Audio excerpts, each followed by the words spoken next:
दोस्तों आज की इस वीडियो में आपका स्वागत है और आज की इस वीडियो में हम फिलिप लार्किन की पोएम एट ग्रास को डिस्कस करने वाले हैं। इस पोएम में पोइट दो घोड़ों के सहारे बहुत कुछ कह देता है। So let's begin. तो पोएम को समझने से पहले हम इसके कुछ की पॉइंट्स को समझ लेते हैं। जैसे कि ये पोएम 1950 में लिखी गई और 1955 में द लेस डिसीव्ड के अंदर पब्लिश कराई गई।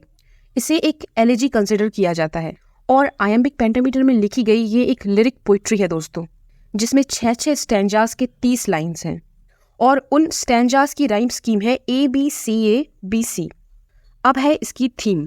तो फर्स्ट ऑफ ऑल है डेथ। ये पोएम ये बताता है कि डेथ एक नेसेसरी इवेंट है जो कि हर किसी के लाइफ में आती है। नेक्स्ट है फ्रीडम एजिंग। पोइट कहते हैं कि लाइफ में रिटायरमेंट यानी कि बूढ़े हो जाने के बाद भी खुश रहना चाहिए और अपनी आज़ादी को एंजॉय करना चाहिए। तो चलो अब पोएम को समझते हैं।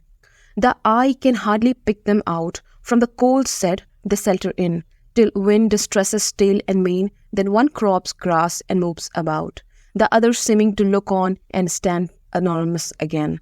दोस्तों इन लाइन्स में पोइट हॉर्सेस की बात करते हैं। वो कहते हैं कि उनकी आंखें बहुत ही मुश्किल से उन हॉर्सेस को देख पा रही है जो कि किसी ठंडी छांव में शेल्टर पा रहे हैं।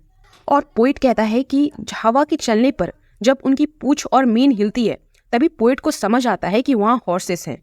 उनमें से एक घास खाता हुआ घूमता फिरता दिखता है और दूसरा खड़े होकर कुछ देखता हुआ दिखता है। और पोइट बताते हैं कि फिर से चीज़ें गुमनाम यानी कि एनोनिमस हो जाती है। दोस्तों यहाँ पोइट बताता है कि ये रेस लगाने वाले हॉर्सेस हैं जो कि कभी बहुत फेमस हुआ करते थे पर अब उन्हें कोई नहीं जानता। Yet 15 years ago perhaps 24 distances sufficed to fable them faint afternoons of cups and steaks and handicaps, whereby their names were artistified to in lay faded classic tunes. अब पोइट पोएम को आगे बढ़ाता है उन हॉर्सेस के जरिए। तो here सफाइड means sufficient या इनफ। फेंट आफ्टरनून्स का मतलब बेहोशी वाली दोपहर जहां लोग अपना कॉन्शियसनेस खो देते हैं। कप्स का मतलब ट्रॉफीज। स्टेक्स का मतलब दाव या बाजी। And handicaps means problems. Poet कहता है कि 15 साल पहले वे रेसेस के मेन फोकस पॉइंट थे, या कह लो कि सभी की नजरें उन्हीं पर टिकी रहती थी। ट्रॉफीज क्राउड से वो घिरे रहते थे, पर अब ये महज एक याद बनकर रह गई है।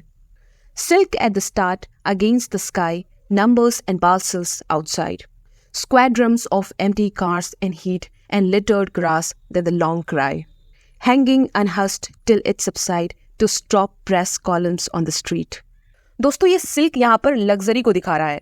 तो पोइट उन बीते हुए दिनों को याद करते हुए कहता है कि जून आफ्टरनून मतलब गर्मी का वो दिन जब घर से निकलना भी मुश्किल होता है, तब ये घोड़े बहुत ही बिजी थे। उस गर्मी में उन खाली गाड़ियों के ग्रुप में, स्क्वाड्रम्स का मतलब ग्रुप, और लोगों की उस जीत के लिए एक्साइटमेंट भरी गूंज में वो हॉर्सेस बिजी थे। उन बिखरी हुई ग्रासेस में बिजी रहना और वहां लटके रहना तब तक जब तक कि ये सब शांत ना हो जाए। दोस्तों ये गर्मी कोल्ड शेड उस ठंडी छाव के कॉन्ट्रास्ट में यूज की गई है जहां अभी घोड़े खड़े हैं। Next, do memories plague their ears like flies. अब पोइट पूछता है कि क्या वो यादें मक्खियों की तरह भिनभिनाकर उनकी कानों को परेशान कर रही है। The shake their heads, dusk brims the shadows, summer by summer all stole away the starting gates, the crowd and the cries, all but the unmolesting meadows almanacked their names live.